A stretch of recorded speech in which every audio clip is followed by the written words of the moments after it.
Hello and welcome to this introductory video for the Level 5 module Coaching and Mentoring.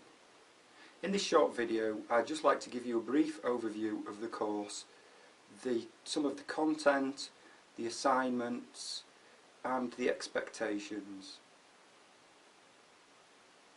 Within the first semester I'm going to give you a quick overview of some of the key theories that are involved in mentoring.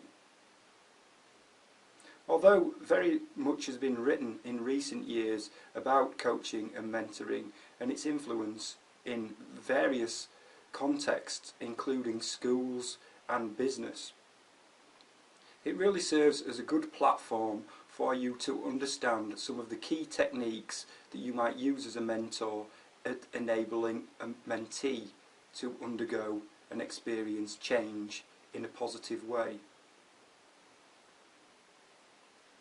This brings me on to my second point of the importance of understanding change, and that change can be managed. Many people who seek out help from another, i.e. a mentee seeking out the help of a mentor, are experiencing change of some kind.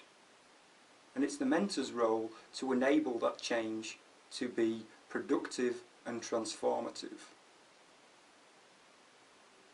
So to that effect, we'll be looking at these key theories, including communication and understanding motivation, and also understanding resistance, which should give us a good platform to complete the first assignment due shortly before Christmas, around about the start of December sometime, where you write an essay of 2,000 words explaining some of the key theories involved in mentoring. But more of that to follow, I'm sure you can't wait.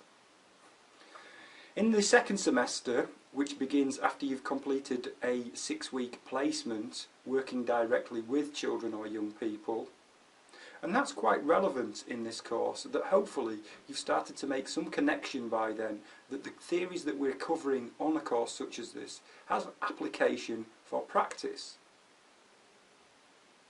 By understanding motivations and our own communication styles and skills and so on, hopefully you'll have had some opportunity to test those out whilst out on placement. This leads me on to the second assignment, which will be due in at the end of May time, which is a 2,000 word case study. And here we'll be looking much more at the linkages between taking the theory and applying it to practice. So what will we be looking at in the second semester? Well, the second semester clearly builds on the platform that we've set forth in semester 1. And in semester 2 we'll be looking at working with groups and also working quite intensely with individuals. Again, on placement you will have worked intently with individuals and also with groups. How can theory inform that practice? We'll be looking at 3 particular perspectives that influence the mentor's role in the helping relationship.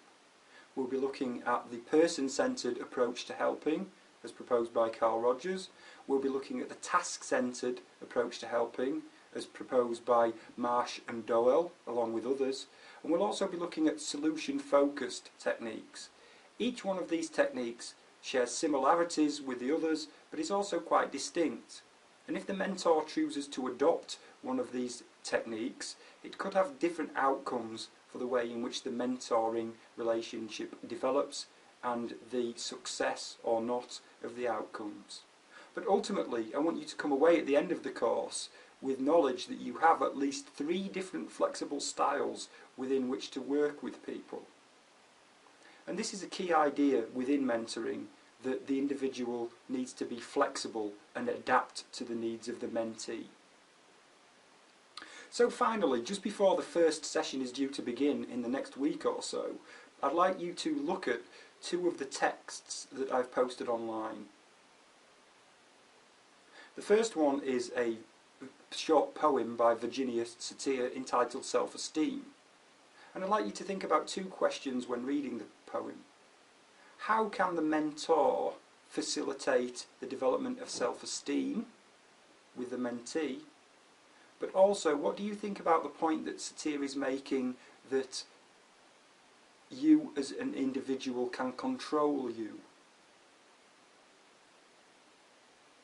The second article is a much more academic text, if you like, which is only 3.5 pages from Clutterbuck's 2004 book, which is called The Evolution of Modern Mentoring. And you might think that mentoring, a bit of a buzzword, it's something that's new, but it stretches way back, at least 3,500 years, to ancient Greece. And this should give you a flavour, really, of what the core ideas of mentoring are about. So, I hope you found that useful, and I look forward to meeting you all in the first session.